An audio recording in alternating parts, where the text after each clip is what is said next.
welcome na po tayo sa question and answer with Dr. Alex Ibay. But before that, i-introduce ko muna siya.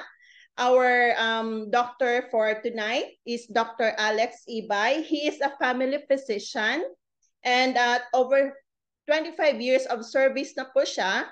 And he is also an integrative practitioner, integrative medicine practitioner. And ginagamit talaga niya ang Etheric Care device sa consultation services po niya. So, without further ado, welcome Dr. Alex Ibay. May request lang po ako. Kung may mga questions po kayo, pa-raise po ng hand and open yung hi Doc, open po yung nyo, yung video, just like yung consultation natin, mas maganda yung nakikita talaga ni doctor kahit virtually. And limit lang po tayo sa 2 questions and direct to the point po tayo. And pasensya na po kayo if ika-cut ko po talaga kayo pag medyo mahaba na. So para lahat, makater po natin yung mga tanong sa lahat. So Dr. Ibay, thank you po. Welcome to our question and answer portion. So, may I request Ma'am Merlita Bala, naka-mute pa po kayo, Doc. Yeah, Ma'am Merlita Bala, can you open please your naka-raise po kayo ng hand, Ma'am Merlita Bala, or si Ma'am Ana from Canada, or Miedes iPhone. Kung sino po sa inyo ang maka-open ng camera, at the same time maka-mute, sige po, go ahead. Ay, Ma'am Generous. Parang mukhang naka-ready na po kayo. Good evening. Good evening. Sige. Kay Hello, Ma'am good evening. Doc, you said a while back that our device is so safe. So, kahit hindi mo na iano yung 10 protocols, diretso na sa may sakit, okay na? From head to foot, ganon? Kung wala kayong yung talagang painful na part of your body, you just want to blow yourself because you are tired from work. So it's safe that you just blow. End of my question po. Yes, hello, good evening.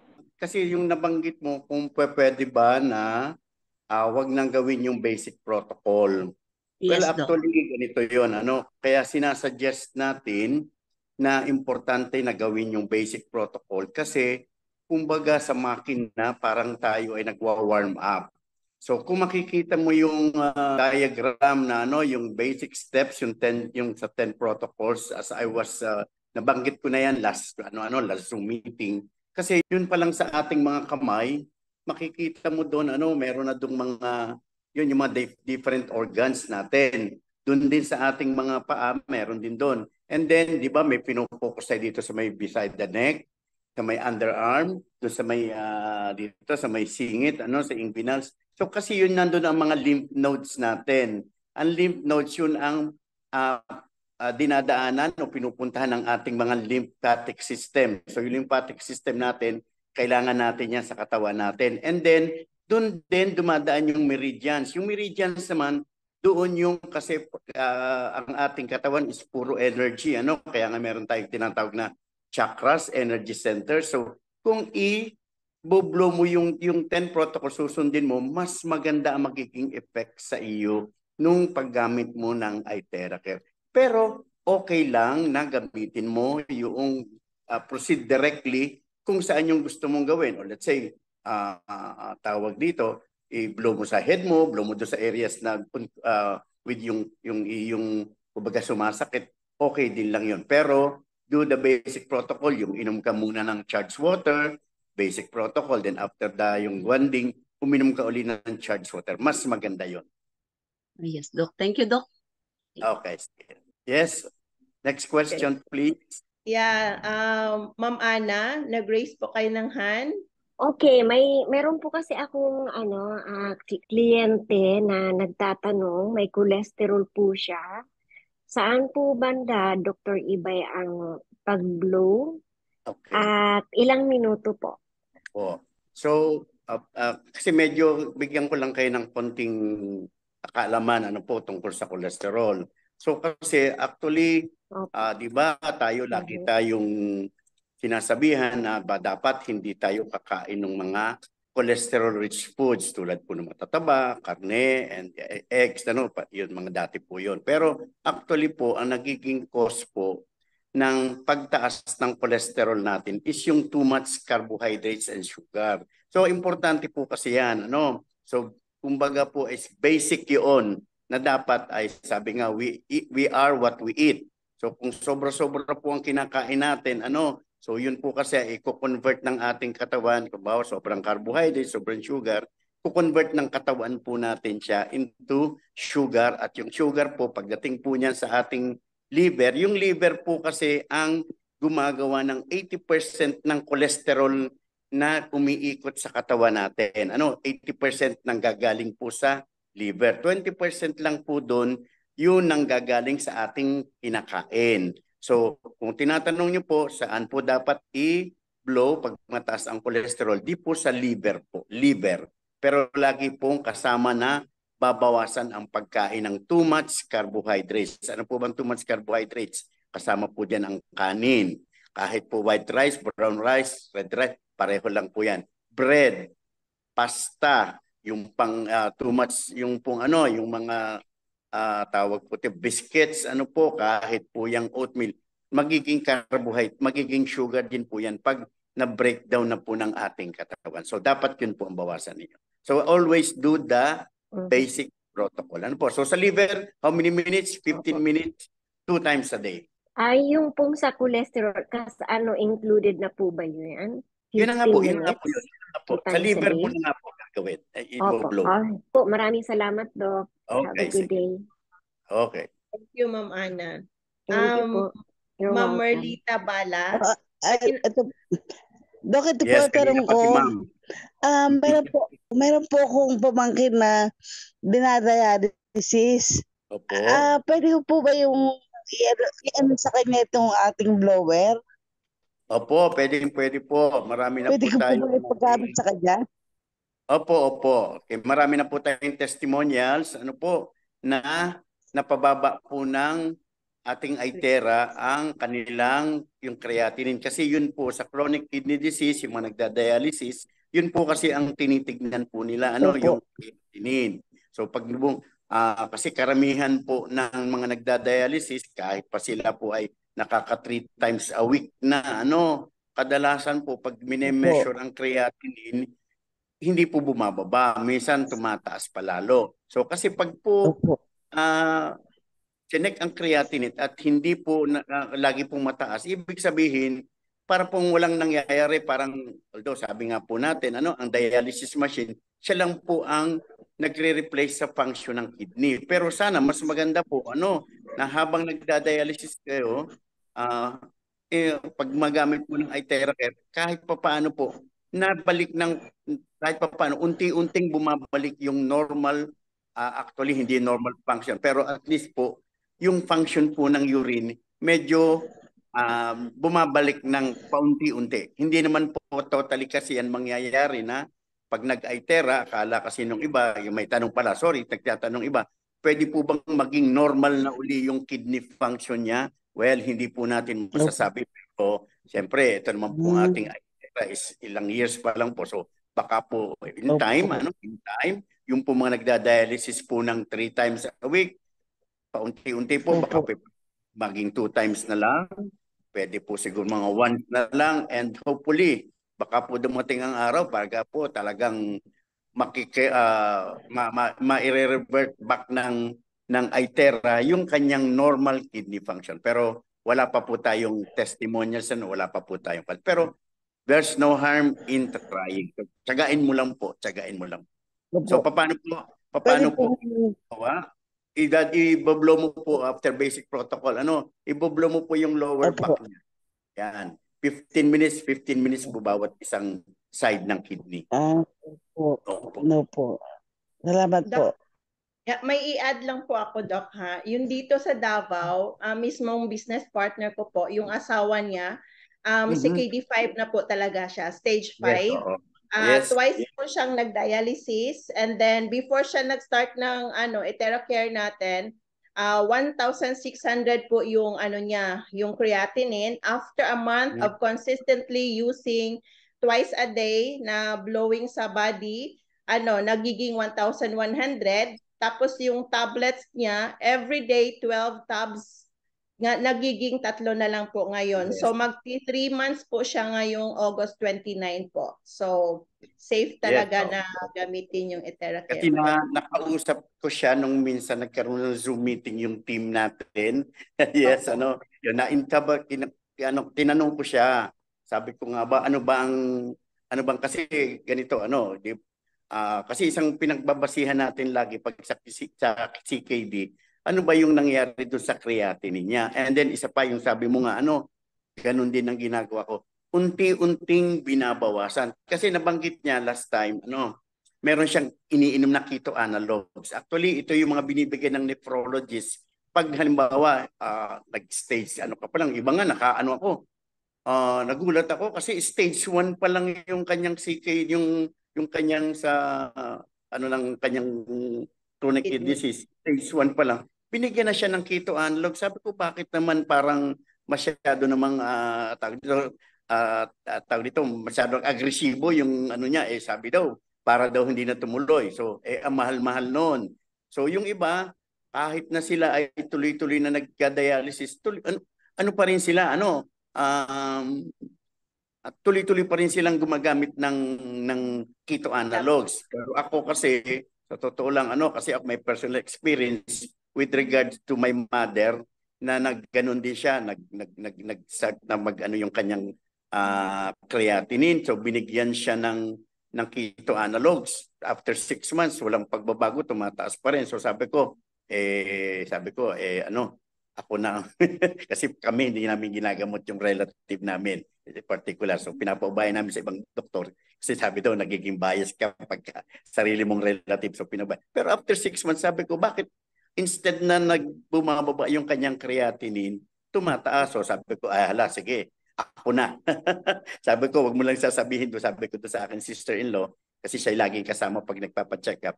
Sabi ko, sabag mo na lang sabihin doon sa nephrologist na hindi ko na pinatuloy yung keto analogs niya. May binigay ako sa kanya antioxidants. Alam mo, doon pa nag-normal yung kanyang creatinine. And then sabi ng doktor, sabi niya, hindi niya alam na hindi ko na siya pinapainom. So ganun din. So sabi ko nga, pagka yung malaki ang magagawa ng Eteracare with regards sa CKD. Ako meron ng isang pasyente na ito. Kasi kaya kumuha ng Itera yung isa kong kasamahang nurse sa hospital. Kasi yung mother niya is tumataas na rin ang creatinine. So parang yung mother niya parang nanghihina kasi 'di ba? Doon mo makikita yung ng CKD. Nagsisimula yan, nanghihina sila. Kasi parang unti-unti nang nalalason yung dugo nila because dapat ilabas nila yun, yung toxin sa katawan natin, yung mga waste products dapat ilabas. Alam mo, so sabi niya, ayaw na lang niya ipa-creatinine kasi para bang ayaw na ng mother niya, wag na.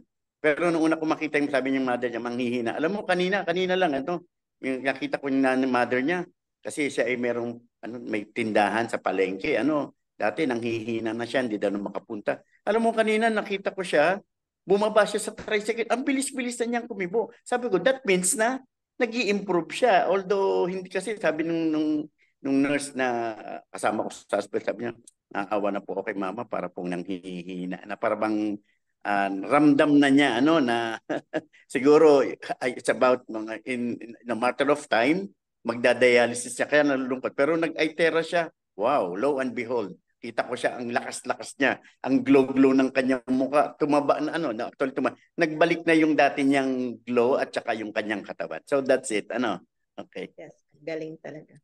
So, Ma'am Merlita, okay na po kayo. So, next, yes po. Okay, thank you, ma'am. Si Ma'am Mana Caroline. Ma'am Mana, you may unmute. Yeah, thank you. Magandang gabi po, Doc. Tanong ko lang po, Doc, kung pwede po bang i-Itera ang ulo po ng merong benign na pituitary adenoma? Tapos po, kung po, kung pwede po, saang area po, Doc, at saka po, ilang minutes po siya pwede i-itera sa ulo. Sige. Tapos sa mga with regards sa mga ang problema ay nasa brain, ang lagi ko kasi anyway, sabi nga natin, Itera can penetrate hanggang 12 inches ano. So, pero ang mas magandang ginagawa ko diyan pag let's say ang lesions ay nasa head. So sabihin natin sa pituitary gland ano, nasa ilalim ng brain 'yon. So, ang ginagawa ko is blow mo yung forehead, yung noo for 5 minutes. I-blow mo yung top of the head except kung may hypertension siya, another 5 minutes ulit sa back. Ano para ma-cover mo lahat yung ano ng brain. Yung pituitary gland kasi nandoon din niya sa ilalim.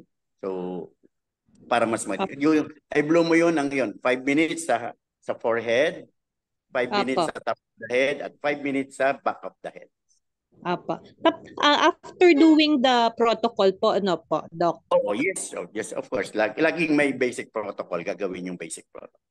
Ay, apa. Mga Doc, pagka ganun po ang case, ilang beses po ang, kada ano po ba, kada Itera niya, ay gagawin lagi yung protocol for the rest If you can of the... do it, if you have time, pero kahit once lang, pwede sa umaga. Pero if you can do it, yung before doing the blowing yung head, mas lalo mabuti kung gagawin mong routine na, kumbaga laging gagawin mo yung basic protocol. Okay po. Maraming salamat, Doc. Okay, God bless. welcome. Thank you po. Okay, thank you, Ma'am Mana. Ma'am Luisa, so yung tapos na, pwede natin ibaba para hindi tayo maguluhan. And then si Ma'am Luisa Ganda, you may unmute. Apo. Doc, good evening. Evening. Ano po yung suggested room rate nyo, room temperature po pag nagbo-blowing? Okay lang po ba if you're inside an air-conditioned room doing the blowing? Yes, okay. So, dapat nga lang, pag mag-start kayo, naka-aircon na. So, yung 25 degrees, siyempre, yun naman yung tamang lamig lang. Kung dito kung nasa Pilipinas ka, yung 25 degrees, tamang lamig lang yon. So, kaya lang, dapat pag magbo-blower, naka-on na naka-on na ang tawag dito, Air condition po. Air condition, tsaka magbo-blow. Hindi yung nag-blow, then tsaka pa lang i-on ang aircon. Dapat habang nagbo-blower, naka-on ang aircon na. Okay. Last question po, Doc. Yung husband ko po kasi may gout, before, dati po weekly na po halos yung gout niya namamaga yung paa, sobrang painful. Nagiinom na siya ng pain reliever. Pero nung gumamit po siya ng Itera, may 3 months apart na yung attack. Kaya lang lately, parang bumabalik ng once a month na naman yung attack. Ano bang suggested, Doc, na blowing pag may gout? Yes. Unang-una muna ay yung diet ba niya? Kasi alam mo yung gout is because of mataas ang uric acid. So gout is only a form of arthritis. Marami kasi ng arthritis, there are 100, almost 100 over pa. Pero yung common is yung rheumatoid arthritis, yun, yung ordinaryong rheuma kung tawagin natin. Yung pangalawa is gouty arthritis. So usually yan sa mga lalaki, because ang mga lalaki sila yung nag-iinom ng alak. So number 1, bawal is inom ng alak. Pangalawa, ang bawal din is yung mga innards, yung mga laman loob ng mga hayop. Then sa isda, is usually yan yung dilis. Yung tawag namin dito, matatalos, malilit na isda. Then yung tamban, yung alam niyo ba yung ginagawang tinapa na parang manipis, na manuang balat. Tamban ang tawag sa amin dito yon. And then sardines. And then yung mga ibang isda na hipon, although hindi masyado, pero yung mga dilis, tamban, at saka yung mga, alam ko, mga tulingan, meron mga ganyan, and hipon, yun ang dapat. So, kasi baka kaya bumabalik na naman ulit yung pagkain niya ng mga kuwan. Pero, kasi ang tawag dito, ang nagagawa ng Itera with regard sa gout is yung nare-relieve sila yung severe pain. Kasi alam mo, pag may gout, di ba, ang sobrang sakit niyan. So, yung wala pa naman siya ng mga tophay ba? Alam ba yung tophay? Yung mga bukol-bukol na tumutubo. Wala pa naman. So far, so good. Yan, sige. Okay, so basta ang gawin mo lamang siguro, kinakailangan mo din pagdagan ng inom ng charged water. Okay. Kasi Baka ang ginagawa nyo ba yung lamang tuwing before and after blowing? Kasi Hindi dapat naman po, uminom Doc. na rin. Okay, so at least maka 8 glasses siya a day ng charged water. And then, At saka, gawin yun lang walking, more frequent. walking, Doc, mas suggested po, walking exercises po. Ano po bang suggested na kasamahan din po na exercise, walking, brisk Oo, walking? siyempre, kasama rin yun, kasama. Okay po. Thank you, Doc. Okay. Thank you, Ma'am Luisa. Ma'am Gloria. Good evening, Doc. Good evening. Ang ano po, concern ko po is yung lola po ng mister ko nasa hospital po, 89 Yes. years old.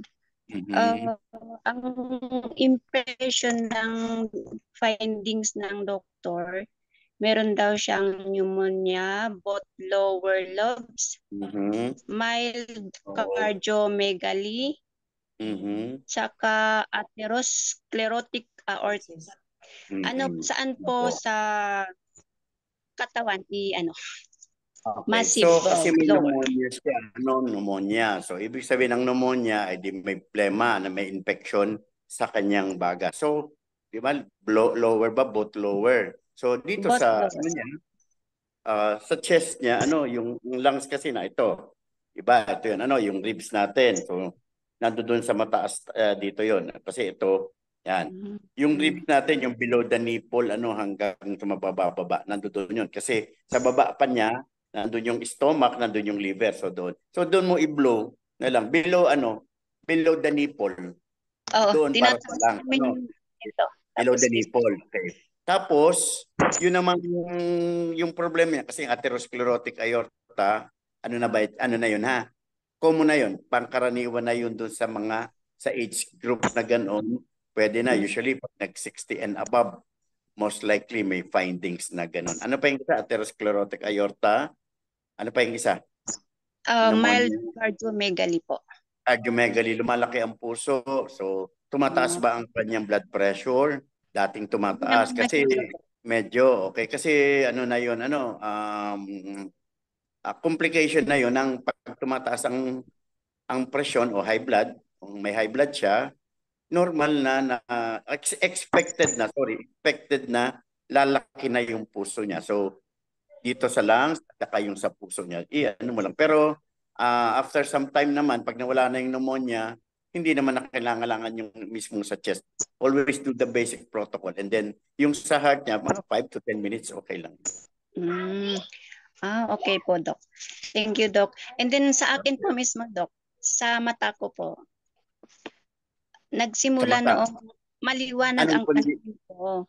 Pero nung nabaksin ako ng booster last year, noong July, ayun, napansin ko hindi ko na mabasa yung cellphone ko. Ilang taong ka na ba? Baka kinakailangan magpalit ka na ng salamin. Pero makakatulong ay Tera, at least mga 2 hanggang 5 minutes yung bawat both eyes mo, i-blow mo lang. Low heat lang, low heat. Low Regular lang Mga 2 to 5 minutes, okay na. Okay, no. Thank you po. Okay. Thank you, Ma'am Glo. Ma'am Esther. Good evening po. Doc, yes, good evening. Ask ko lang po yung may client po kasi ako na bata na 2 months lang siya. Tapos ang sakit niya is yung may tubig daw sa kanyang utak. Hydrocephalus. Opo. So ang pwedeng i-blow doon sa okay. So alam naman siguro nung condition nung magulang nung parents nung bata na kinakailangan may surgical correction yun. Lalagyan ng BP shunt ang tawag natin doon. May BP shunt na ba? Wala pa. Hindi pa nagagawa. Nagawa na daw po. Nagawa na. Pero okay lang naman na i-blow niya yung siguro yung buong head na niya sa top of the head na kasi ibig sabihin ng nagkakatubig. Actually may normal tayong cerebral spinal fluid. Ang kaso hindi siya makaikot. Kaya ang mangyayari doon lalaki yung ulo niya. Magkakaroon ng hydrocephalus ang tawag doon. Okay. So pag nagkaganon, so may marami nang pwedeng maging kung tawag dito, maapektuhan na yung condition ng bata. Okay. So ang iTera, pwede mong na lang sa yung iikot na lang. Mga 2 to 5 minutes kasi baby yan at saka low setting lang. Mga 2 to 5 minutes lang. 2 times a day. Thank you po. 2 times a day. Sige po. Yan lang po, sir, Doc. Okay. Thank you. Thank you, Ma'am Esther. Ma'am Olive. Yes po, good evening po, Doc. Good evening. May dalawang question Opo, go ahead po. ako. Malakas po kasi ako humilik, Doc. Saan po ba pwedeng itapat yung blower? Ano po, kung pwedeng itapat ang Alam ko na, lobat na. Opo. Pag na humihilik, Opo, habang sa tapatin humihilik katawan. Malakas po kasi akong humilik, Doc. Opo. Ay, sorry. Nawala po. Low bat daw kasi siya, Doc. Ako, lobat. Opo. Ayan. Andyan pa pala si Ma'am Olive. Nalulobat na kasi ako. Opo. Sorry po. Siguro mas maganda po kasi papaano. Okay. So, ibig mo po ba sabihin habang tulog ka, may magbo-blower po sa iyo? Para pong ganon. So, mas maganda po, bago ka po tumulog, ay di mag-blow ka po dito sa iyong yung forehead at saka po dito sa may throat. Kasi ibig sabihin po kasi ng malakas humilik, yun pong ating tawag dito, yung tongue, yung dila. Nagre-relax na po kasi yung mga muscles po dito. Kaya po yung dila, pag na po siya, nagpo-fall back na. Kumbaga po, parang kaya po nagkakaroon ng paghilik ang isang tao. So, kung i-aitera nyo po, makakatulong po para at least maging firm ulit yung mga muscle, yung mga panyo po sa loob ng lalamunan, makakatulong po yun. Subukan nyo po. Basta mga hanggang 5 to 10 minutes po bago kayo matulog. Hindi po. Kasi kung tulog na kayo, sino po mag-blower sa inyo? Either asawa ninyo or anak ninyo. Pero ang mas maganda po is bago kayo tumulog. Wala po ba kayong mga iniinom ng mga ibang gamot? Baka po kasi meron kayong iniinom at bedtime na gamot na let's say mga sleeping pills. O wala po bang mga ganon? Kasi pag meron po mga sleeping pills na iniinom, pwede po mag-cause yun ng paghihilik po ninyo. So, Tita Virginia, pwede Yes na po po. salita. Magandang Yes, gabi po, Doc. Magandang gabi po. Yes po.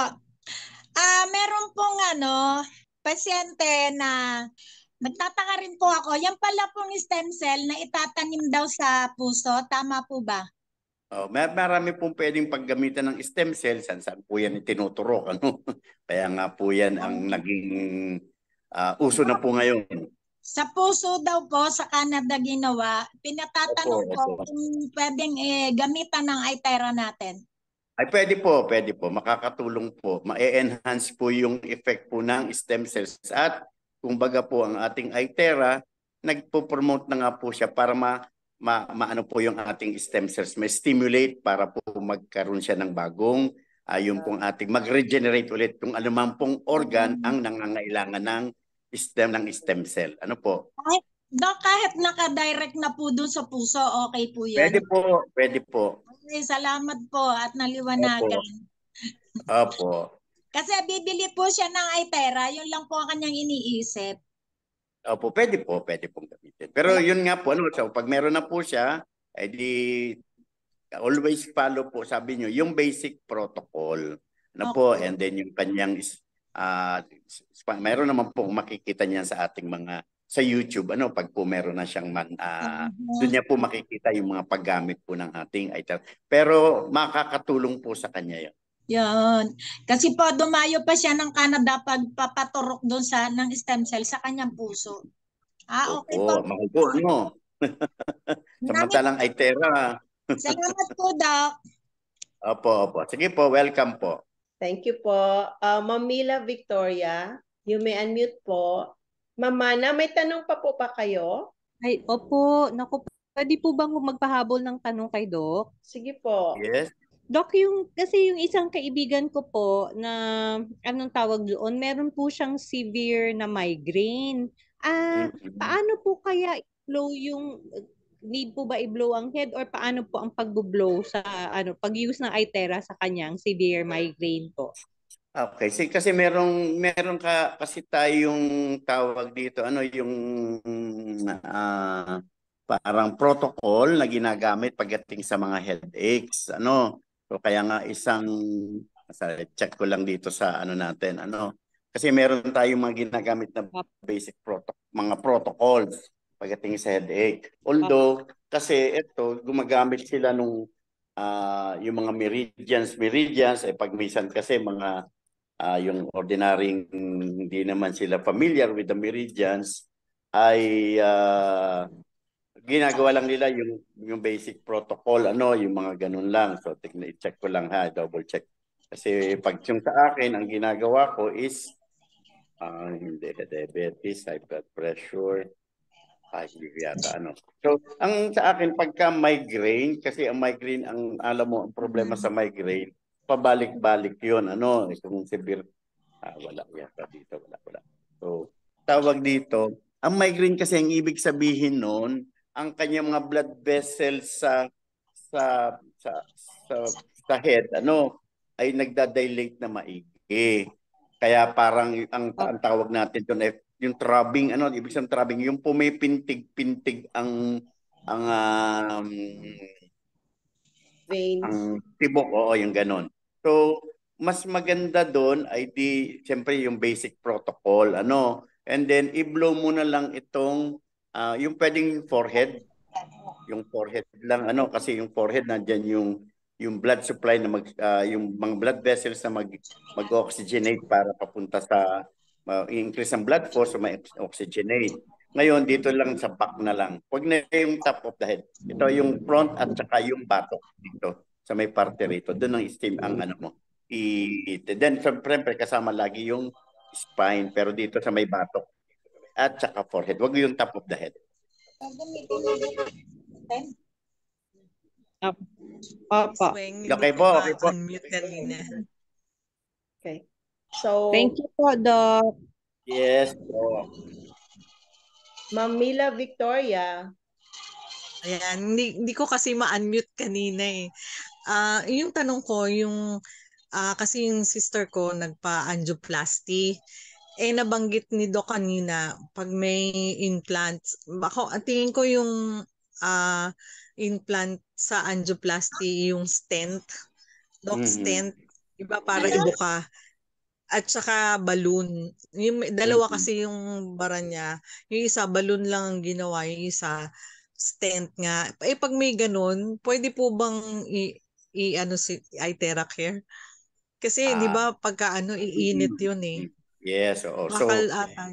Yes, so pagka mayroong stent o may balloon, mas kasi medyo delikado kasi sa puso. Okay, so dapat i-avoid mo. So pwede niyang i-blow yung other parts, pero except yung heart area mismo. Pwedeng around the heart area, pero wag itututok. At saka kung halimbawa ay pag halimbawa sa spine, pag sa spine medyo malayo. Kasi di ba kahit sa spine, andito yung heart, pero pwedeng mag-penetrate yung pan. So at least mga 10 inches away dun sa kung iboblow ang spine para hindi ma-apektuhan yung heart. Kasi nga yung stent ay pwedeng yung para bang spring type lang yan, di pagka nainitan yan, baka mawala na yung kanyang anong tawag dito, yung pagka parang yung bubuka siya, baka lumambot, mawawala ng saysay yung stent niya. Saka yung balloon, baka pwedeng yun din because of the heat. Kasi ang problema yung heat ang nakakapagpaano doon sa mga ganyang foreign body. So hindi pwede rin siya pero not exactly sa tapat ng puso, yun lang. Pwede ang gumamit ng halimbawa opo. Halimbawa sa ibang parte siya. Yes, pwede. Avoid ito lang area na to. Avoid mo lang ito. Opo, thank you po. Welcome. Okay, so I think na natin itong ito si Ma'am Julie, meron pa po ba kayong tanong? Yes, ma'am, sandali. Doc, good evening again. I am a SPED teacher, Doc. And may 4-5 na learners na they are cerebral palsy, Doc. Oo.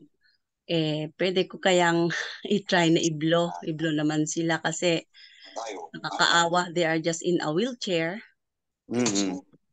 Yes, pwede mo pong i-try. There's no harm in trying. At They meron are, naman rin po tayo, actually meron po akong isang patient, relative, ito ay anak ng isa kong parang pinsan, na siya ay may cerebral palsy.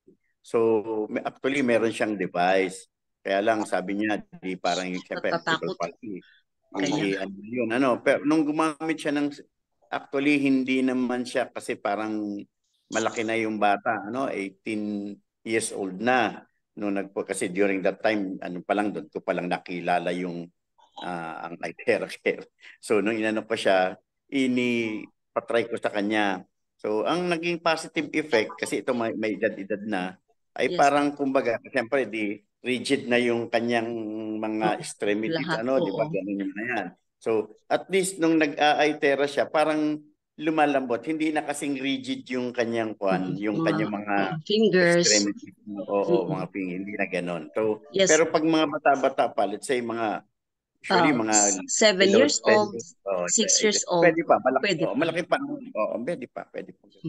Yes. Kakaawa din naman, kasi nakita natin mga cerebral palsy, parang kakaawa ang magulang din. Basta talagang they are just in the, sa Yes, wheelchair lang sila, Doc. And last one, Doc.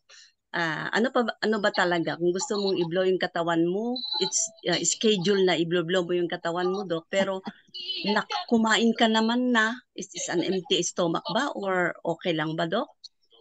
Okay lang po yan. Okay lang. Wala naman po tayong protocol na dapat before or after eating. Pero alam nyo, sa isang banda, basta mag-light meal ka lang, okay. Huwag ka lang yung kakain siguro yung busog mo.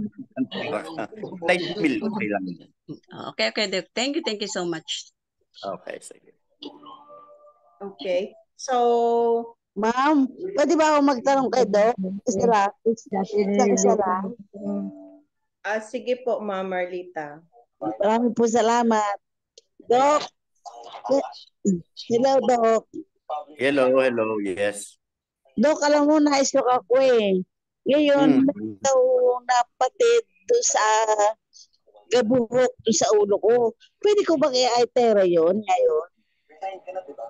Kasi parang nakarinig ko doon sa aking upline na bawal sa ulo.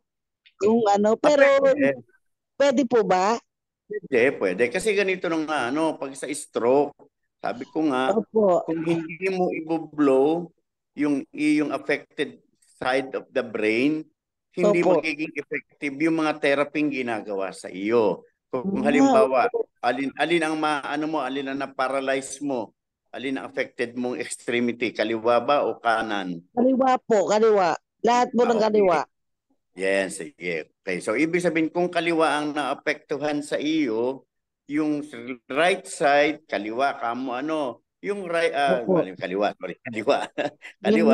yung right side ng brain mo sa may side na ito, doon mo i-blow ng 5 hanggang 10 minutes or 15 minutes kung kaya.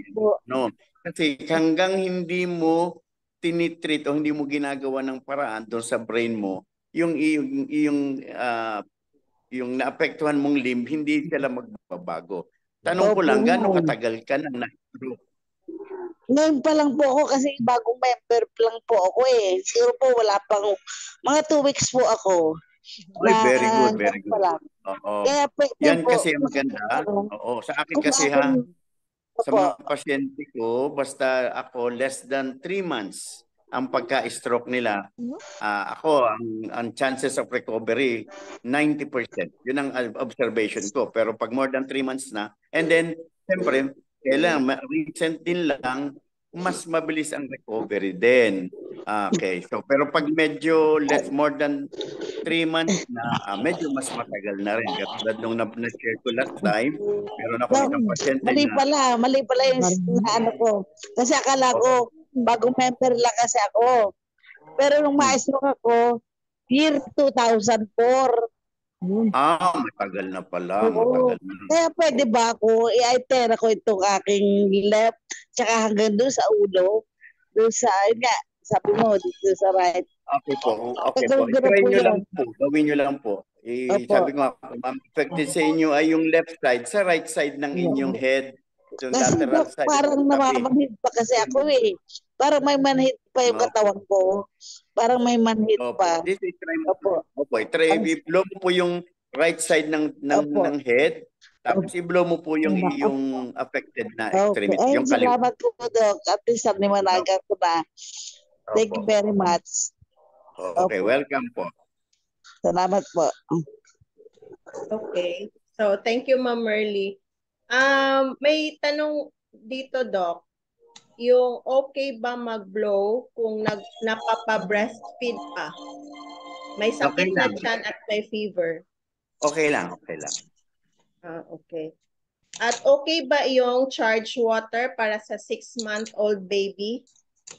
Pwede po, pwede. Kasi ang ginagamit lang natin, kasi usually, although ito ay ang practice natin, laging ginagamit natin ay distilled water. Alam niyo mga distilled water na mga distilled water o yung iba, pag medyo nagtitipid-tipid ng konti, purified water o yung iba talaga, tap water na binoboil lang nila. So okay lang gamitin yon na pang sa baby. Pinakang parang tubig nila para sa kanilang milk formula. Pwede po. Okay. Doc, hemorrhagic stroke for 6 years na po siya. Saan man ang pwede nating i-blow daw at may mabigat at tight yung nararamdaman niya. Okay. So, katulad yan po yung a while, I just mentioned a while ago. So, ganito po, kung halimbawa po, ang stroke nga po ay dalawang klase. Isa yung tinatawag na ischemic stroke, nagbara yung ugat. Yung isa naman po, it's hemorrhagic stroke, yung pong may pumutok na ugat sa utak.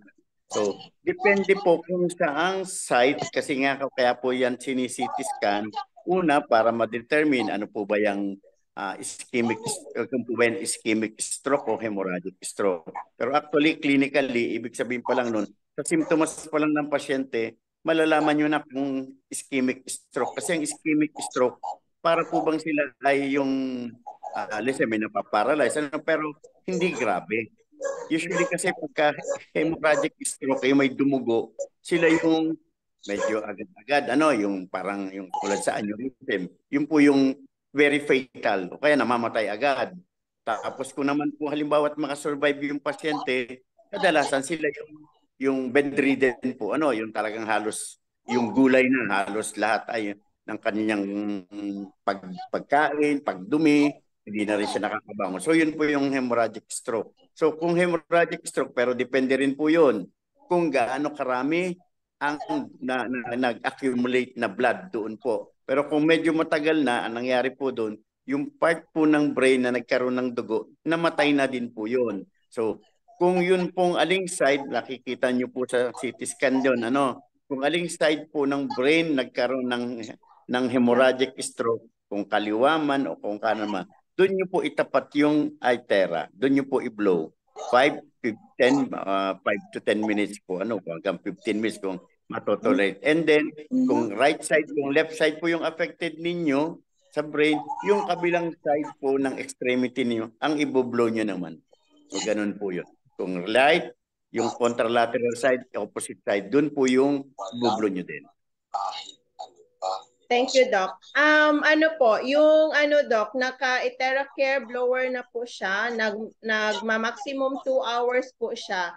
And then, maganda naman yung nagtigas yung dito sa may shoulder niya. At may mga times na, matigas dati na walang blower. Tapos nung may Itera-Care na po, nag-soften. Pero mag-isang buwan na po siyang gumagamit, meron siyang sometimes mararamdaman na mabigat pa rin yung sa affected area niya. Ano po ang pwede nating gawin dyan, Doc? Okay, so basta continue na lang ng pagbo-blow kasi actually sabi ko nga depende kasi yan kung gaano kalaki ng area sa brain at saka depende rin yan kumbaga usually kasi di ba, nagiging manifestation ng na-stroke is yung napaparalyze. Is either the left side or right side. Pero actually, ang most common na naapektuhan yan, yung mga ischemia, is yung ito pong ating bantang temporal lobe. Kasi yung temporal lobe po natin, actually, parietal, sorry, parietal, usually yan.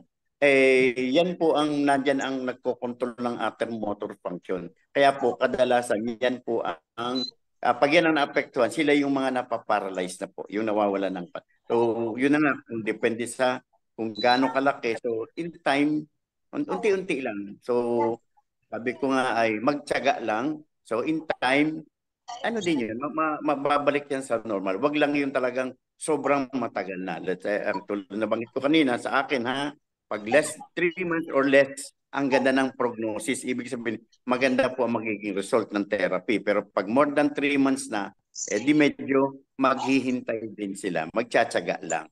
Pero actually, ang recovery din po, maganda rin po ang recovery. Medyo matagal-tagal lang. So part na po talaga siya ng routine, regimen. Yes. Yan. So thank you, Doc. May question. Unahin muna natin si Maher Pascual. Yes. Yes, Doc. Magandang gabi po, Doc Ibay. Opo, Doc, hindi ko na po i-coco ng aking video kasi mahina po ang signal dito sa Biskaya, Nueva Biskaya po kami, Doc.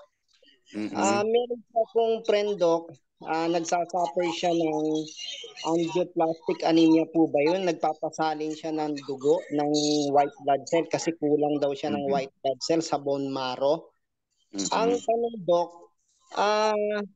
possible po ba na yung bata na 10 taon ay matulungan para po hindi naman kawawa sa blood transfusion? At yung pong parte kaya, Doc, ng katawan ng bata, hindi po ba sa may part ng pelvic po ba yun? Doon ang kwan ng bone marrow natin? Doon nagbabiopsy, kumukuha ng bone marrow pag nagbabiopsy. Doon sa may hips, sa pelvic bone. Parang plan daw po, mag-bone marrow transplant yata. Kasi medyo kawawa yung bata, 10 years old, only daughter eh.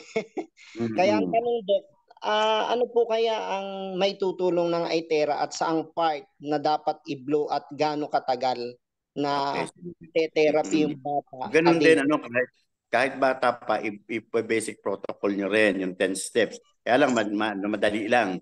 Yung 30 seconds lang, hindi yung full 2 minutes. And then, kasi nga, di ba sabi natin, actually, lahat ng bones natin mayroong bone marrow. Dangan nga lang at lagi nating sinasabi na nasa spine ang bone marrow. Pero actually, lahat ng bones po natin ay may bone marrow. Kaya nga, di ba, meron yung tayong tinatawag na bulalo. Di ba, yung bulalo yung nasa gitna na bone marrow po ang tawag doon. Di ba, nasaan ba yun? Di ba, nasa legs. So, kami naman, pag nagkatignan mo, kasi kaya doon nagkumukuha ng bone marrow at nag-bone marrow aspiration. Kasi yung pelvic bone po, manipis.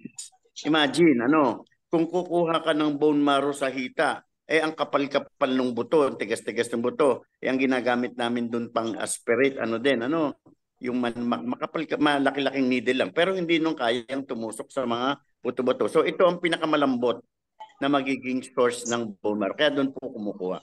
Kaya pwede nyo ding ipag-blow nyo ng spine, medyo tagal-tagalan ninyo, 5 hanggang 10. Then idamay nyo ito, yung hips niya, yung buttocks niya. Yun, di ba nabanggit ko yun na kung bawa, let's say may mga mga blood dyscrasias, ang tawag natin blood dyscrasia, sabihin mayroong problema sa blood, sa dago. So yun ang magandang source o magandang part na ibublow. Makakatulong na Itera kasi di ba i-stimulate niya yung bone marrow. So bone marrow, nandoon yung stem cell ang mag-differentiate para maging ma-replace yung kanyang o madagdagan yung kanyang dugo. Yun. Medyo hindi siya maging madalas ding magkakaroon ng blood transfusion. Mag-i-improve ang condition niya. Ayun. Doc, hindi siya gagaling naman. Hindi naman totally sabing gagaling siya. Pero may improve, mababawas-bawasan or hindi masyado magiging lessen ang frequency na siya ay magkakaroon ng mayat-maya ng blood transfusion. Opo. Doc, how many minutes po ang session? Kasi bata pa, mga 5 minutes lang, 5 to 10 minutes lang. So, Pero doon po yung basic protocol, 30 seconds lang. So you have a total of 6 minutes lang para doon sa sa basic protocol. Tapos Kasi 30 seconds per di ba? I did 10 minutes. Tama, 10 minutes pala, sorry. Pag 30 seconds, alanganin eh. Pwede halimbawa kung 30 seconds, ang yung isang spot ay 15 seconds, parang masyadong naman na yun. Masyadong kukunti yun. Masyadong short ang time na para makapag-stimulate. Kung ganun lang, kung 15 seconds lang. Pero pwede yung halimbawa, i-blow nyo yung buong buong katawan niya na madali lang. Parang ini-blow nyo lang na parang bang pinapadaanan-daanan yung buong niya, yung extremities niya, legs niya. Kasi nga marami rin dong bone marrow. Yes, Doc. Doc, again, thank you very much po at God bless po sa inyong pagtulong sa amin. Okay, thank you, Doc.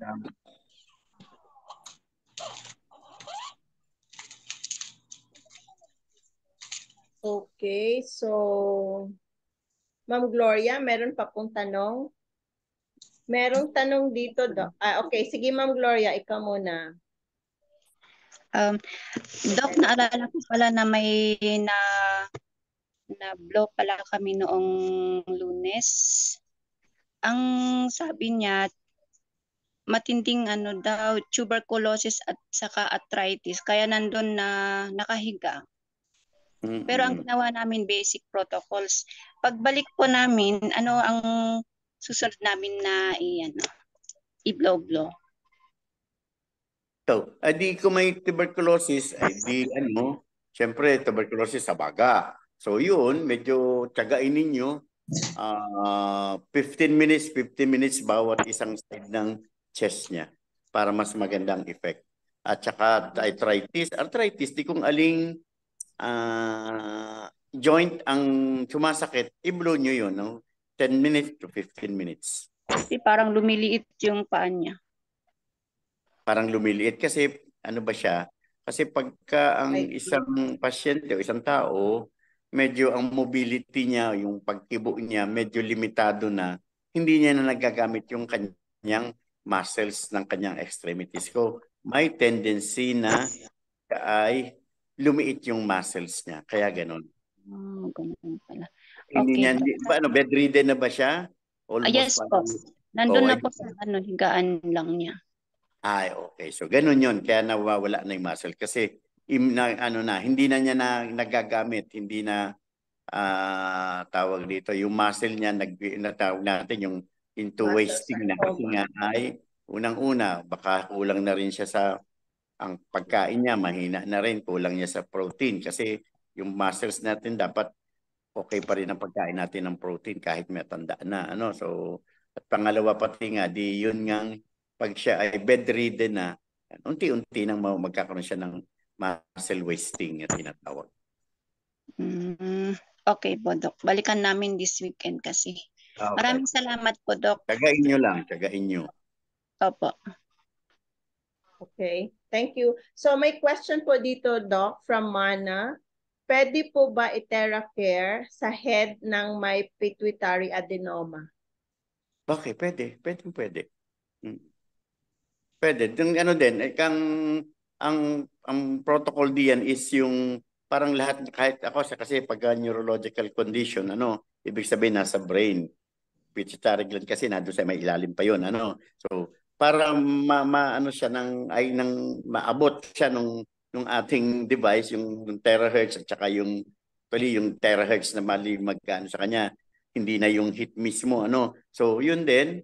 So, lagi ko 5 minutes sa forehead, 5 minutes sa top of the head, 5 minutes sa back of the head. Okay. Thank you, Doc. It's almost 10. 10 na nga. Anybody, meron pa? Mamana, naka-raise pa po yung hand mo. Meron pa po kayong question? Doc, na po ako. Anong tawag po doon? Doc, yung kanina po sa friend namin na may severe na migraine, sabi niyo, nabanggit ko po na di ba po yung kanyang mga veins, ano po ba yan, or nerves, nakadilate. Artery. Opo, di ba, Artery. opo, di ba po yung ating itera ay heat? Okay lang po ba yun? Na kasi di ba po pag all the more po na pag-heat, nagbubukas siya ng ano? Nagbubukas Kaya siya. nga ang ating ano lang is wag doon sa top of the head, sa forehead lang. Forehead at saka back of the head. Apo. Tapos Doc, isa pa po. Yung ating friend ay matagal na po na stable yung kanyang BP, pero ang BP niya po ay 140/90.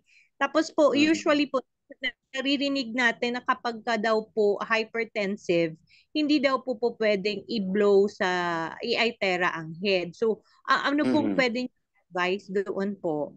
Since yung ating ano po na yon, yung ating ano po, yung friend po namin na yon may severe migraine, tapos po stable yun mga siguro po mga 8 years na daw po na gano'n na hindi nagbabago na 140/90 siya. Ilang taon na siya? Mga ano po, mga 40, mga ano po Doc, mga 38 or 40 years old po. Sige. So kasi dapat at least ang normal niyang blood pressure is mga 120/70. Pero so far, meron ba siyang medication para sa kanyang high blood, para sa hypertension? Hindi po, nung nag-consult po yata siya, Doc, hindi po yata siya binigyan. Kasi po, sinabi niya po na 8 years na gano'n na hindi naman nagbabago. Na same din po na 140/90, hindi, ang pagkasabi po yata sa kanya, bibigyan siya ng maintenance pag nag 150. Kasi po parang ano po, normal na daw sa kanya yung 140/90 for the past 8 years. Ganito kasi yun, ano. So meron kasi alam mo, ang daming naming pina-follow na guidelines with regards sa ang hypertension. Pero yung latest nga na kino-consider nila is pag nag 130/80 ka, is considered high blood na. Pero yan ay American standard yan, European. So far dito sa atin sa Pilipinas, although meron ng ilang agresibong sa mga doktor na, o sige, gawin na natin para at least kasi daw, the earlier, the better mo tinitreat. Kasi pag pinabayaan mo yan, halimbawa, marami na kasing magiging end organ damage ang hypertension. So para sa akin, kung mga 140/90, marami kasi ako hindi ko binibigyan actually ng pang-hypertension pag ganun pa lang. Pero ang itera, makakatulong din siya. So hindi naman siya kunay. So ang akin doon is, kasi meron din tayong yung guide sa hypertension. Yung sa hypertension na recommend natin, so yung sa back, di ba? Yung pagka spine, yung ginagawa nila na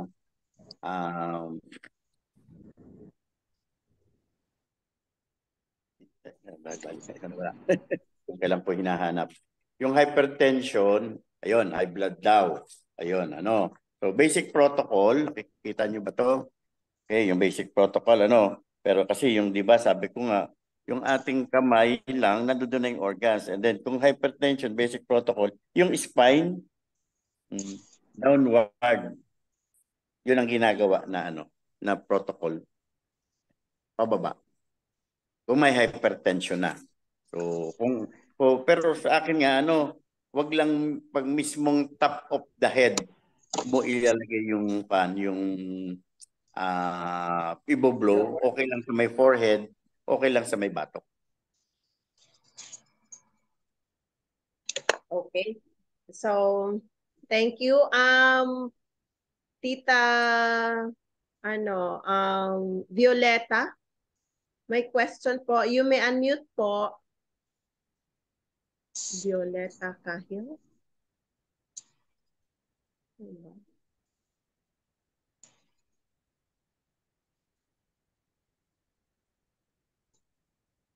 Sige, balikan ka namin, tita. Olive Lee. Okay. Yes, yes. Good evening po, Doc. Yes, good I'm evening. sorry na nawala po ako kanina. Hindi ko rin po sure kung nakuha niyo po yung tanong ko. Nalobat po kasi ako. Opo. Pakiulit nga po. Malakas po kasi akong humilik, Doc. Ngayon kung gagamitin ko po Doc, yung iTera Care device, saan ko po ba pwedeng i-blow po sa part ng katawan? Pwede po ay dito sa forehead at saka po itong area mo po ng pan sa mouth at throat. Kasi ang ibig sabihin po kasi kaya po tayo naghihilik ang isang tao ay dahil po nga pagka tayo tulog na, nagre-relax na po yung mga muscles natin po sa loob ng ng lalamunan sa throat. So yung atin pong yung dila nagfo-fall backward para po bang nagkukosya po ng parang yung natatrap na yung hangin. So di ba kaya po kasi nga po yung ating muscles. So kung ang magagawa po ng iTera pag naghihilik, naghihilik ay yung head, forehead at saka po ito. Yun po ay gawin nyo 30 minutes po bago kayo matulog. Thank you po, Doc. May isa pa po, Doc. Yung may leukemia po ba, pwede rin po ba sa iTera Care device? At saka saan po pwedeng i-blow? Okay. So leukemia po is another form ng blood dyscrasia. Para ano po natin, cancer sa dugo. Sa madaling salita. So, ang gagawin po ninyo is kasi nga ay i-stimulate po natin yung ating stem cells para po ito pong mga bad cells kasi leukemia po is ibig sabihin ay mga abnormal blood cells po ang tawag po doon, abnormal blood cells. So, ma-eliminate po yan tapos dahil ini-stimulate po yung bone marrow, yung bone marrow, nagpo-produce po siya ng stem cells. Yung stem cells po yun magiging sabi nga po natin kung ano pong kailangan ng katawan natin, yun po ang magiging tawag po doon. Magiging kumbaga ay undifferentiated po kasi yung ang gagaling sa stem cells. So kung ano yung po yung kailangan natin, yun po ang magiging resulta niya. So masama po yung kanyang white blood cells. So yung stem cells po magiging white blood cells na normal na. So unti-unti po. Pero yun nga po, sabi nga natin is ang cancer po ay hindi naman kumbaga totally nawawala, kundi at least ma-alleviate po yung kanyang, di po ba laging isa nagba-blood transfusion din at saka po nang hihina yung bata. So at least yung mga symptoms po ng ganoon medyo mabawas-bawasan. Thank you po, Doc. Okay, God bless po. Okay po, welcome po.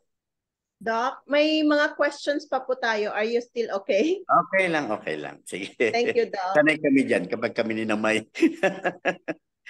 Kasi para walang utang. Kasi pag merong natira doon sa chat box mga the next session. Sabi ko, okay lang na natin. Anyway, maaga pa to. Thank you so much, Doc. Okay. So, Doc Alex, where to blow with vitiligo on top of the eyebrow? Or does it spread? Virus ba ang cause? May cataract lens kasi sa right eye at ang vitiligo ay nasa both eyebrow po. Both eyebrow. Well, medyo pan na nga. Anong gamit mo? Classic o Pro? Wala kasi siyang sinabi dito. Walang sinabi. Okay. Most likely. Ma'am Mary, pwede po kayong mag-unmute. Okay, sige. So, most likely siguro classic. Marami naman kasi ating mga listeners, ating classic ang gamit. So, ang isang pwede nyong gawin kasi ang vitiligo, that means na nawala na yung melanin pigment niya. So, ang vitiligo, ang problema, lumalaki yan. Okay, so ano matutulong ng iTera? Kasi nga, di ba, sabi nga ng iTera, kung nawawala na yung mga melanocytes, ibig sabihin yun, yung cells na nagpo-produce ng melanin, i-stimulate niya ngayon siya. So para magkaroon siya ulit, mag-produce ulit siya ng melanin na tawag dito, pigments. O pwedeng unti-unti magbabalik yung normal yan. At kung if ever, ang isang importante doon, huwag nang kumalat. So, medyo siguro ang gawin mo na lang, pag mo-blow siya, medyo low setting lang, tapos medyo mataas. Parang dito mo lang sa may parte rito. Ano? Okay, di ba? Yung ito to. So, kumbaga, dito mo lang, ano mo yung pan mo. Yung nakatutok yung yung blower, yung Itera, taas, tapos dito lang sa part na ito para hindi maapektuhan yung lens ng yung cataract. Pwede din siguro Doc, no, mag-spray ng charged water. Charged water, so pwede rin 'yon. Meron na tayong ilang testimonials na yung kaya lang ang naging problema kasi niya nasa may forehead, then meron siyang lens, yung lens, yung artificial lens ng dahil sa cataract niya. So thank you, Doc. Another question po, how can you treat with Itera device a blood clot in the brain? It was diagnosed last July after the CT scan, after she has new onset of seizures. The patient is already under doctor supervision and on medication. Thank you po for the response, Dr. Ibay. Okay. So, bali yung bang kanyang blood clot, nag-produce na ba siya ng, kasi parang stroke na yan, ano? Yung blood clot, di ba, sabi ko nga ay ganito. Ang stroke ay dalawa. Yung isa ay yung hemorrhagic, siya yung pumutok ang ugat. Ito naman yung ischemic stroke. Ibig sabihin, nagkaroon na nga ng bara because of blood clot. Ano, doon sa mismong vessel niya, yung malilit kasi, ang mga blood vessel natin, paliit yan, malaki palitlit. So, pag yung isang blood clot, pumunta na siya dun sa parting pinakamaliit na part ng ugat. So, yung part na yun ng ugat na sinusuplayan, yung brain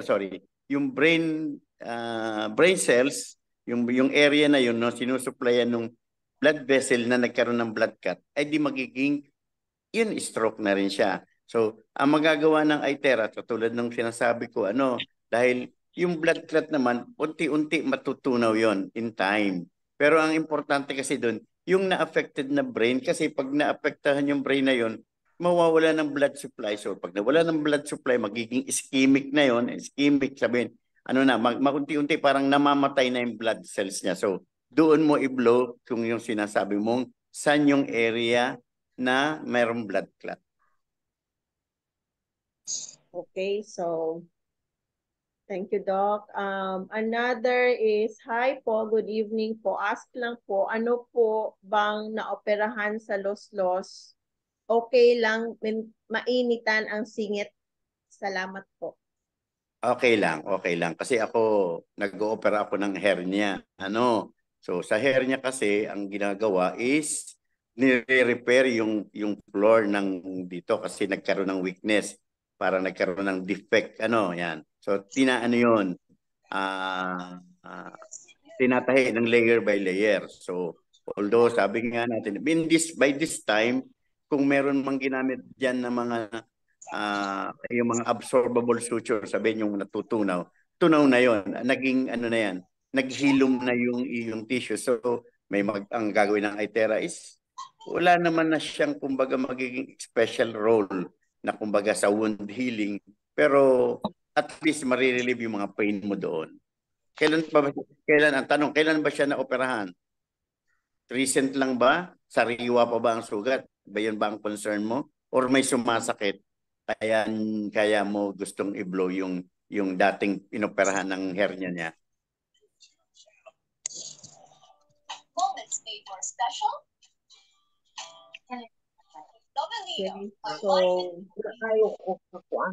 ayan, Tita Violi, pwede na po kayo magsalita po. Ang tanong ko kasi, kung halimbawa, ang isang tao nagkaroon ng mental illness, marami kasi klase ng mental illness, pero remember kung anong klase yun. Ano ang maitutulong ng Itera? At saan siya ititera at how many minutes po? Opo. So, meron din po ako kasing konting background sa psychiatry. Kasi noon pong ako ay medical officer 3 sa isang district hospital dito, ako po yung nag-training sa National Center for Mental Health para ako po mag-handle dito sa aming area ng mga psychiatric emergencies. Kasi unang-una po kasi, ang problema po kasi sa yung ganyan po, may mental problems, hindi po ganun kasimple. At mali, dapat nga po sila, meron silang medication, meron silang maintenance para na yung tinatawag po natin na hindi magkaroon ng kumbaga po exacerbation o hindi po lalong bumalik o lumala na naman yung kanyang symptoms ng kanyang mental illness. Kung tanong mo po, makakatulong po ba ang ITERA? So, subukan mo po, kasi nga sabi ko, pag under remission, ibig sabihin po ng under remission, wala siyang symptoms.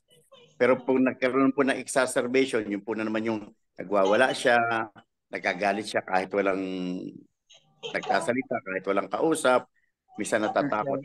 Meron po yung sasabing bipolar, kasi iba-iba po ang klase ng mental illness. So, ang itutulong po ng ITERA, sabi nga po natin, is kahit pa paano ay maaari pong makabawas-bawas. O kaya po, pwede siyang pumunta go into remission. Kasi ang gagawin po ng ITERA, kung ibublow niyo siya dito yun sa forehead, dito may part po ito, yung forehead, may paulong, marami pong blood vessels dyan na pag-inanuhan po natin, nagsusupply yun po ng oxygen dito sa part po ng brain natin. So, kung medyo maganda po ang circulation sa brain, ay di kahit pa paano po yung mga ibang symptoms po, kasi meron po tayong mga neurotransmitters, marami po mga hormonal na kailangan dapat i-balance po natin para hindi mag-manifest yung kanyang mental illness. So, makakatulong po ang ITERA. So, ako po kasi pinapaliwanag ko din po muna kung ano yung condition. Hindi po yung basta itutok nyo po doon. Kasi dapat alam natin ang principle ng ano po ba ang makakatulong po ba ang ITERA. In particular, halimbawa may tinanong po kayo. Kaya yan po ay ini-explain ko muna kung ano pong nangyayari sa katawan natin at kung paano tutulong ang ITERA. Hindi po, itutok mo lang doon sa ganon.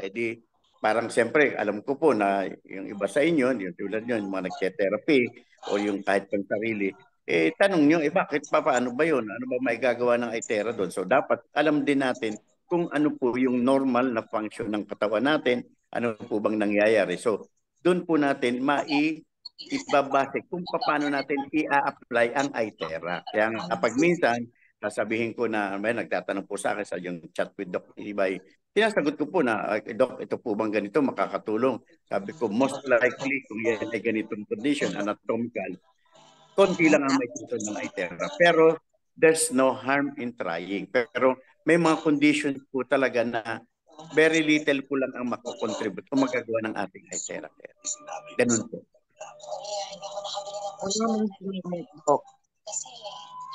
Okay. Hello po? Okay na po? Okay na po. Thank you very much. Okay po. Welcome. So, another question po, Doc. Ano po marirecommend nyo sa anak ko diagnosed with severe aplastic anemia last February 2022? 9 years old po siya. So, basic protocol and then concentrate more po doon sa spine at saka po yung kanina, yung sabi ko, yung hip bone, ito pong dito. Yung hip bone po, yun dyan po yung kinukunan ng, yung bumbuto natin diyan, di po ba, sa may, pigi ba ang tawag natin dito pag sa Tagalog, pigi? Yan diyan ha, ito, yung pelvic bones ang tawag natin diyan. So, and then siguro po, kung sarili nyo naman ang device, i-blow nyo po lahat ng buong katawan niya. Kasi marami po diyang bone. Sabi ko nga po, ang ating mga bones, mga ating buto, ay may bone marrow. Hindi lang po sa spine. Lahat po ng buto natin ay may bone marrow. Kaya pwede nyo pong i-blow para po pong dinadaanan ninyo yung kanyang, almost yung lahat po ng kanyang buong katawan. Okay. Thank you, Doc. Another, Doc. Recommended na blow area pag may epilepsy, petit mal to grand mal. Controlled naman with Rivotril and Tegretol. Okay. So ano din yun, neurologic condition din ng epilepsy. So yun nga, i-blow nyo itong forehead para magano ang supply sa brain. Although sabi nga natin, pag may epilepsy, meron siya mga brains, yung ating kasing brain, may mga brain waves, may mga brain signals yan, may mga neurotransmitters na tinatawag. So kung mabublow mo itong forehead, 5 minutes, top of the head at saka back of the head. Yun ang makakatulong sa may isang epilepsy. Pero always do the basic protocol. Ano po? Okay. Thank you, Doc. Another, Doc, is ask ko lang po kasi namamanas na yung mukha niya, may sa heart, lung cancer, lumaki yung tiyan niya, pati mata po, hindi pa gaanong maimulat. Tinanggihan na po siya ng heart center, kaya inuwi po namin ng Mindoro. Ngayon, may itera na po ako. Plano ko pong Saturday para may itera. Okay. From Ma'am Priscilla. Yan. Although sinabi ng doktor na parang tinapat na kayo, na medyo hindi na maganda yung condition niya at yung heart problem kasi sa heart center, heart problem. So, kasi ang kailangan din ay kumbaga kung meron siyang mga maintenance para dun sa kanyang heart, dapat itutuloy nyo. Kasi yung pagkakaroon ng sa face niya namamanas ba, ibig sabihin nun, yun, isang indication nga yun na nagkakaroon na siya ng heart failure. Humihina na yung kanyang puso. So, nag-accumulate na yung mga fluids o yung nagkakaroon siya ng facial edema, pwedeng magkaroon na siya ng ascites, pwedeng magkaroon siya ng yung mamanas ng binti. Kasi yun, kailangan nila ng merong diuretic, pampaihi para mailabas yung fluid nga na dapat ay nagsisirculate kasi naiipon lang sa ilang lugar lang yon. Anong gagawin ng ITERA? Para sa akin, basic protocol will do. And then, kung heart problem, sa chest area. Pero, ano mo gawin nyo yung full na, yung 3 minutes per point para makuha nyo yung 30 minutes na basic protocol. And then, sa heart, mag-concentrate din kayo sa heart. Okay. Thank you, Doc. Good evening po, Doc. Tanong ko po, pwede po ba i-blow ng Iteracare sa mata po? Anak po, mataas po astigmatism niya, 12 years old. Pwede po. Pwede. Astigmatism kasi, ang problema is not the eyes mismo. Ang problema sa astigmatism, yung muscle ng mata, ang parang hindi niya, kaya nahihirapan siyang i-focus. So, makakatulong ang ITERA doon. Kasi parang i-relax niya yung muscle. Do it regularly para makatulong. Thank you, Doc. Follow-up question po doon regarding sa vitiligo, Doc. Mas spread ba ang vitiligo sa ibang part? Yes, ang vitiligo kasi lumalapad, lumalaki para pang anong tawag dito? Yung lumalapad ang tawag natin doon. So kaya na nga nabanggit ko kanina, at least sa vitiligo, sa ITERA, medyo yung paglaki ng ilong lesion, unti-unting liliit. Pero kung baga at hindi mo ginamitan ng ITERA, talagang lalaki yan. In time, hindi naman ganun parang isang bigla, pero taon, unti-unti yan magiging maputi hanggang sa buong pwedeng buong mukha mo na. Abuti sana kung mabilis, nabumukha ang maputi, di maputi ka na. Hindi mo na kailangan gumamit ng mga pampuputi sa mukha. So, ganun yun. Kasi parang one last question na lang ito, Doc. Okay. Ito na yun.